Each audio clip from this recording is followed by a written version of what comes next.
የሉቃስ ወንጌል ምዕራፍ 1 ከቁጥር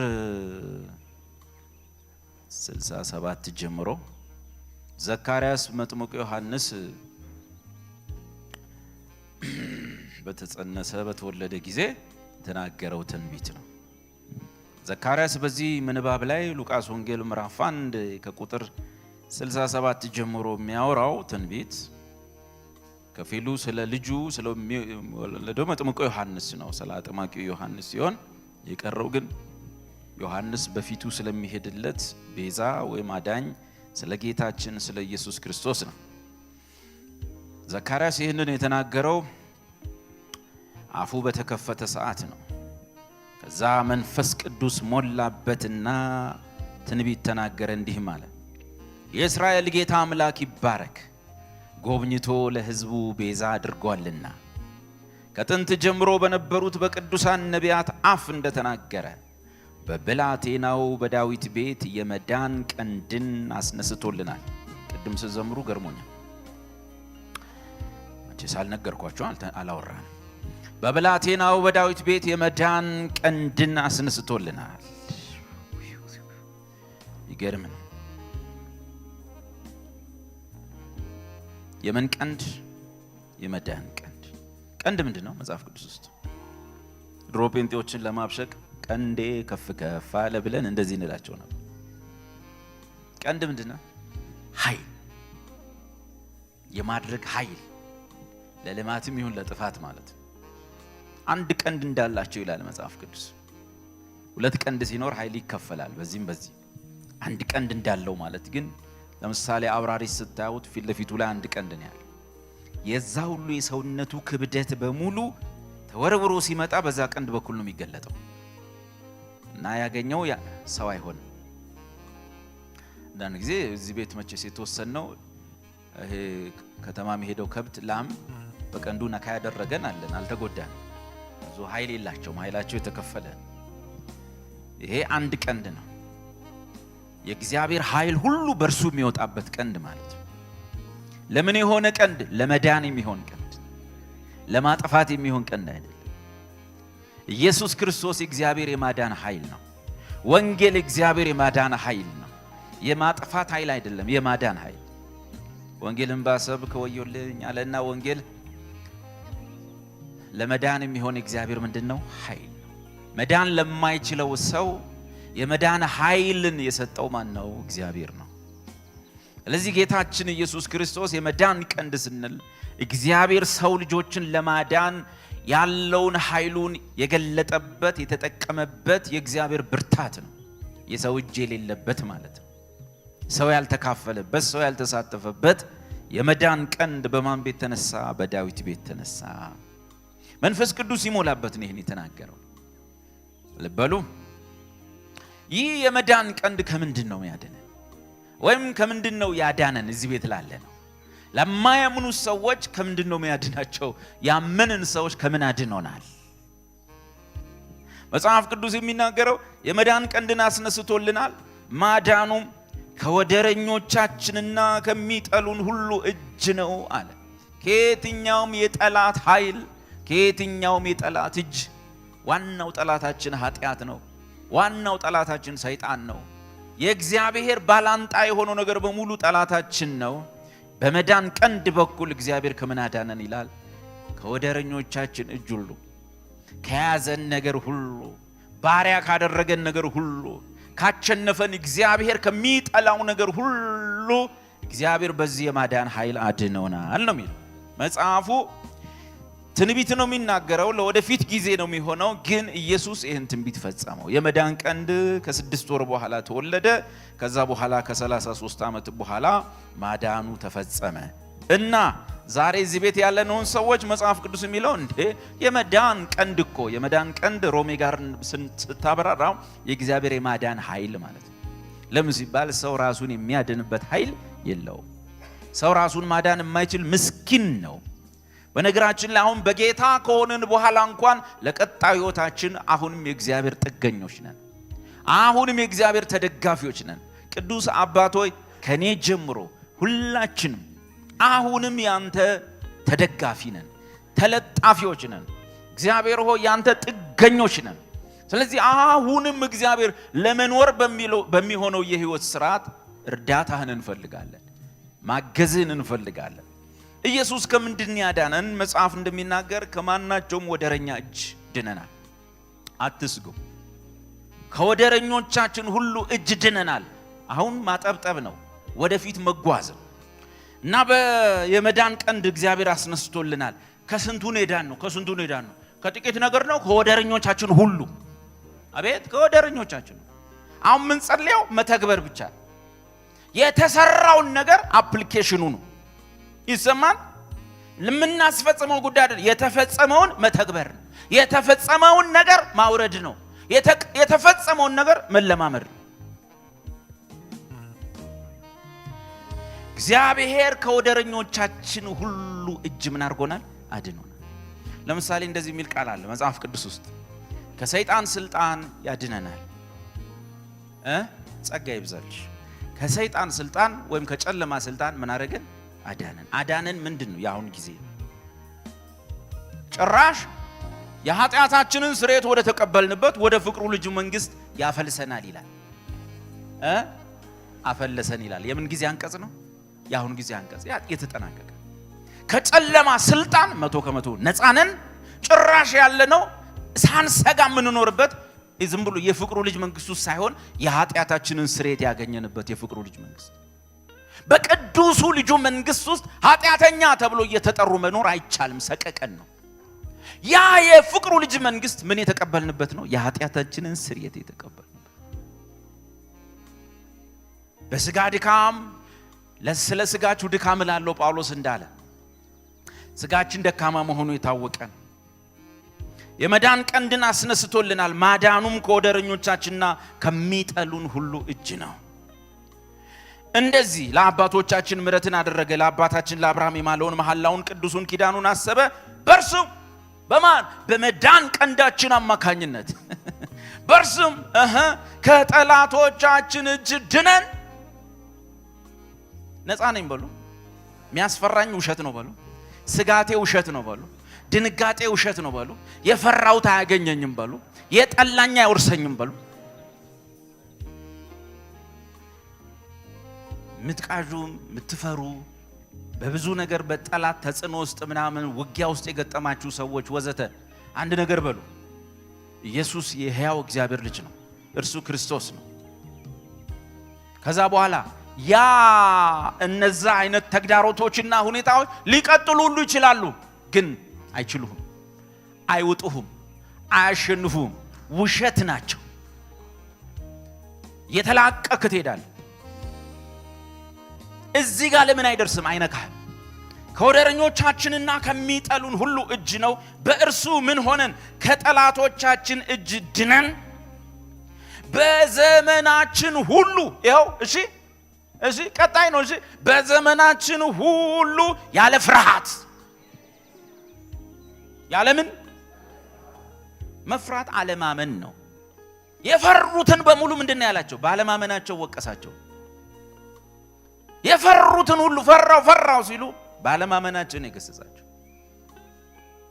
ኢየሱስ ታንኳሏ ተኝቶ ያ ሁሉ ማዕበል ሲመጣ ልክነ በሰውኛ ስታዩ ይውጣል፣ ያጠፋል። የተኛው ግን የመዳን ቀንድ ነው። እሱ ባለበት ቦታ ልትጠፋ አትችል። አሳማኝ ነው። በዙሪያ ያለው ውሃ ሁሉ እየገባ ነው። ታንኳ ዝቅ እያለች ነው። እላው ላይ ክብደት አለ። እሱ ግን ውስጥ አለ። ጌታ ኢየሱስ ተኝቶበት ያን ሁሉ ተቆጣጥሮት ማዕበል ቢነሳ ወጀቡ እንዴት ይሰጥማል መርከቡ፣ እንዴት ይሰጥማል መርከቡ። እናንተ ባለ ትዳሮች በቤታችሁ ኢየሱስ አለ። እንዲህ ቢንቀጫቀጭ አይፈርስም። እናንተ ቢዝነስ የጀመራችሁ ሰዎች ኢየሱስ ከእናንተ ጋር አለ። ቀጭቀጭ ይላል፣ አይሰጥምም። እናንተ ጤናችሁ ላይ ጥያቄ ያለባችሁ ሰዎች እዛ ተኝታችሁ አጠገባችሁ ያለው ሰው ሞቶ ሊወጣ ይችላል። እግዚአብሔር እድሜ ይሰጣል። ይደንቀኝ ነበር። አንዲት እህት ሆስፒታል ውስጥ ተመሳሳይ ኬዝ ነው ያላቸው። አጠገቧ ያለው ቅድም ገብቶ ይዘውት ይወጣሉ፣ ይመጣል። ተላቅሰው ይዘውት ይሄዳሉ፣ ይመጣል። ሳምንት ሙሉ የሷ ኬዝ ነው ጠንካራ፣ እሷ አትሞት። ከዛ በኋላ ያን ቀን ክርስቲያን መሆን ጥሩ ነው፣ ክርስቲያን መሆን መልካም ነው። አብዛኞቻችን ድሮ ነበር የምንሰናበተው፣ ተቀጥሎልን ነው እድሜ ተጨምሮ። እግዚአብሔር ከማናቃቸው ስውር እጆች አድኖን ነው። እና ይህ የመዳን ቀንዳችን ከጠላቶቻችን ሁሉ እጅ ስላዳንን በዘመናችን ሙሉ ዓለምን እንድንኖር ነው የተፈለገው። ሁለት ነገር ያዙልኝ እሺ። አለ ፍርሃትና ቀጣዩ ቃል ምን ይላል? በቅድስናና በጽድቅ በፊቱ እንድናገለግለው ሰጠን። ተመሳሳይ ነገሮች። አለ ፍርሃት ነው የምንኖረው። አቤት የምን ህይወት! አቤት በቅድስናና በጽድቅ ደግሞ እንድንኖር ምን አረገን? ይሰጠናል። ሰጠን። እችላለሁ በሉ።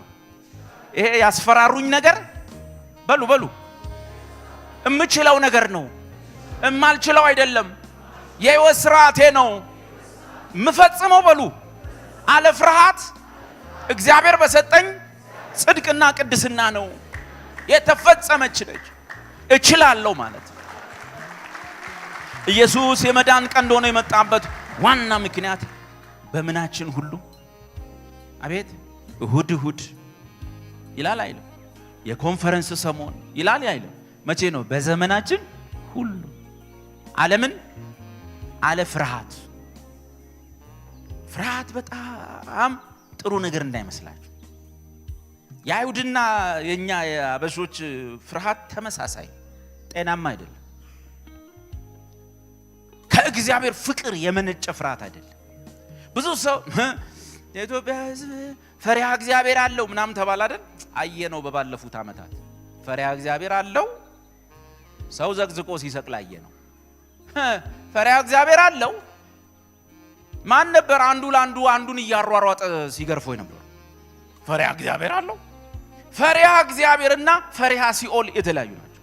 ብዙ ሰው ፈሪሃ እግዚአብሔር ያለው እግዚአብሔርን ራሱ በባህሪው አውቆት ፈርቶ ሳይሆን ሲኦል ይከተኛል። ስለዚህ በተዘዋዋሪ ፍራቻው የምን ፍራቻ ነው? የገሃነም ፍራቻ፣ የሲኦል ፍራቻ። ጤናማ የሆነ ፍርሃት አይደለም። ስለዚህ ምን ያደርጋል ምስል? ከእግዚአብሔር ባህሪ ተነስተው ከፍቅሩ ተነስተው ከቅድስናው ከንጽህናው ተነስተው የፈሩ ሳይሆን ከቅጣቱ ተነስተው የፈሩ ስለሆኑ ጤናማ አይደለም። መጽሐፍ ቅዱስ ምን ይላል? እግዚአብሔር ፍቅር ነው። እግዚአብሔር ፍቅር ከሆነ በፍቅር ፍርሃት የለም። ነገር ግን እግዚአብሔር ይቀጣኛል ብሎ የሚፈራው ሰው እግዚአብሔር በፍጹም ልቡ እንደወደደው ገና ያላረጋገጠ ሰው ነው ይላል በሕያው ቃል። አየ ፍቅራችን ራሱ ለእግዚአብሔር ቼክ መደረግ አለበት። ወይም ፍርሃታችን ለእግዚአብሔር ቼክ መደረግ አለበት። እዚህ ቤት ውስጥ ያላችሁ ሰዎች ከቅዱስ ባህሪው ከእግዚአብሔር እነዛ ውብ የሆኑ 7 ባህሪያቶች አሉት። ሌሎችም አሉ ለኛ ያካፈላቸው። ከነዛ ባህሪያቶቹ ተደማሞት፣ አግራሞት፣ መደነቁስ ገብተን ነው የፈራ ነው ወይስ እግዚአብሔርን ሁሉም ሃይማኖት ውስጥ እንዳለ አምላክ እየወሰደ እሳት ውስጥ ተቃጠልኩ ስንል በረዶ ውስጥ ከዛው በረደኝ ስንል እሳት ውስጥ የሚባለው ነገር ነው እግዚአብሔር እንድንፈራ ያደረገው? ጤናማ ፍቅር አይደለም። ጤናማ ፍርሃት አይደለም። ጤናማው ፍርሃት እግዚአብሔርን በማወቅ ላይ የተመሰረተ ነው። ከእግዚአብሔር ውጭ የሆነ ሌላን ነገር በመፍራት ላይ የተመሰረተ አይደለም። የምንፈራውን ነገር መለየት አለብን። እና መጽሐፍ ቅዱስ እንዲህ ይላል፣ በዘመናችን ሁሉ ኢየሱስ የመጣው ለአንዳንድ ቀን ለእሁድ የተሟሟቀን ጊዜ አይደለም። ታውቃላችሁ አይደል? ኮንፈረንስ ሲበተን ሰው ሁሉ መንገድ ላይ እያወራ ነው የሚሄደው እያለ ኮንፈረንስ ሞላ ነው። ለጊዜ ከቸርች ወጣ ወይ ወደ ቤቴ ስገባ ምሽት ላይ ግር ብሎ ሰው ከኮንፈረንስ ይወጣ ያለው ተው በቃ አልኩ። የለም በቃ ግለዋል አሉ። ችግሩ እሁድ በማግስቱ ሰኞ ነው። መስሪያ ቤት ምናምን አለ እንደዚህ ነው የምትለው። ይወርዳል ማለት በስሜት ላይ ሳይሆን በእግዚአብሔር ፍቅር ላይ ተመስርቶ ነው። በእርሱም ከጠላቶቻችን ድነን በዘመናችን ሁሉ እግዚአብሔር ይመስገን። መቼ በዘመናችን ሁሉ ዓለምን አለ ፍርሃት በምን በቅድስናና በጽድቅ በፊቱ እንድናገለግለው ሰጠን። ስለዚህ እንችላለን። ያልተሰጠን አልተጠየቀንም። የሌለን ነገርን አምጡ አልተባል። እንችላለን። ይህን ያህል እርኩስ ልንባል አንችልም። ማይረቡ መባል አንችልም። ማንም ሰው እዚህ ውስጥ እኔ እርኩስ ነኝ ዴቭ ካል ኢየሱስ የእግዚአብሔር ልጅ እንደሆነ አምን ንስሐ ግባ። ደካማ እንደሆንክ አንተ ሳትነግረንም መጽሐፉ ነግሮን ጨርሷል። በአንተ ድካም ውስጥ ያለው አንተ ስላወራው እንጂ ብዙ ሰዎች ውስጥ ያለ ነው። ራስን ግን መጀመሪያ በክርስቶስ እንደተቀደሰ ሰው ቁጠር፣ እንደተፈጸመለት ቅድስና፣ በቀደም እንዳጠና ነው አይነት ቅድስና ያለቀልህ ቅዱስ ነህ። መጽሐፍ ምን ስለሚል እዚህ ቤት እርኩስ ሰው እርኩስ ነኝ ምትል ካለ ተቀደስ አንልህ። መጽሐፉ እርኩስ ነህ፣ አዎ እርኩሱ ወደፊትም ይርከስ ነው የሚል። ቅዱስ ነህ፣ አዎ ቅዱሱ አቤት ወደፊትም ይቀደስ። እሺ የምቀደሰው በሉ ቅዱስ ለመሆን ነው። አልተግባባን። መድረክ ላይ በሉ የሚባለውን ሁሉ አትበል እንጂ እንደ ቃሉ እሺ የምቀደሰው በሉ እግዚአብሔር ይመስገን። አባቱ የኢየሱስ ደም በዚህ ቤት ከንቱ ስላልሆነ አመሰግናለሁ። መስቀሉ ከንቱ ስላልሆነ አመሰግናለሁ። ልጆች ቅዱሳን እንደሆኑ ስላመኑ ስለሚያውቁ ስለማይክዱ አመሰግናለሁ። ይሄን እምነታቸውን ስለማይጥሉ የዘላለም መጽናታቸውን ስለማይጥሉ በአንተ እጅ ለዘላለም እንደሚጠበቁ ስላመኑ አመሰግናለሁ። እንደማይጠፉ ስላመኑ አመሰግናለሁ። በታመነው እረኛ በኢየሱስ እጅ ላይ ስላሉ ከእጄም ከአባቴም እጅ ማንም አይነጥቃቸው ማንም አያወጣቸውም እንዳለ ልጅ ደም በዚህ ቤት ውስጥ ቦታውን ስለያዘ ክብሩን ስለያዘ ዝቅ ስላላለ በእነሱ ድካም ተነስቶ ስላልወረደ ስላላነሰ አመሰግናለሁ። ወንድሞቼ በብሉይም በአዲስም የብሉይ እስራኤላዊ የአዲሱ ኪዳን ክርስቲያን የሁለታችንም ልክና መስፈሪያ በእግዚአብሔር ፊት ያለን መጠንና ክብር የቀረበልንን መስዋዕት ያክላል። የማንም ሰው ክብሩ በእግዚአብሔር ፊት ልምምዱ አይደለም። የማንም ሰው ክብሩ በእግዚአብሔር ፊት የሆነ መንፈሳዊ መልኮች አይደሉም። የማንም ሰው ክብሩ በእግዚአብሔር ፊት የቀረበለትን መስዋዕት ነው የሚያክለው። እስራኤላዊው ፍየልና በግ ምናምን የጥጃ ደም ቀርቦለታል። የዛን ያህል መቅረብ ችሏል። ፍየሉ የቀረበውን ያህል ቀርቧል። በጉ የቀረበለትን ያህል ቀርቧል። እኛ የቀረበልን ደም የእግዚአብሔር አንድያ ልጅ ንጹህ ሰውነት ቅዱስ ባህሪ በሰውነት ውስጥ የአብ አይነት ኑሮና ህይወት ያለው በምንም አይነት ፍትህ ሊገደል የማይገባው አንድ ስንኳ ኃጢአት ያልተገኘበት የእርሱ መስዋዕትነት የእርሱ ህይወት ነው በመሰዊያ ላይ የቀረበው። እርሱ የገባበትን ያህል እንድትገባ ተፈቀደ። በቀኙ ሲቀመጥ እንኳን ከፊት ተቀመጥ አልተባልክም፣ አብሮ አስቀመጠ። በእግዚአብሔር ፊት ያለ ተቀባይነትና ከፍታ የክብር መጠን በእግዚአብሔር ፊት ያለ ቁመና የቀረበልህን ቁርባን ያክላል፣ የቀረበልህን መስዋዕት ያክላል። ማንም ሰው ከዚህ እንዳይወርድህ አትፍቀድ። አዎ ለመበርታት ሞክር።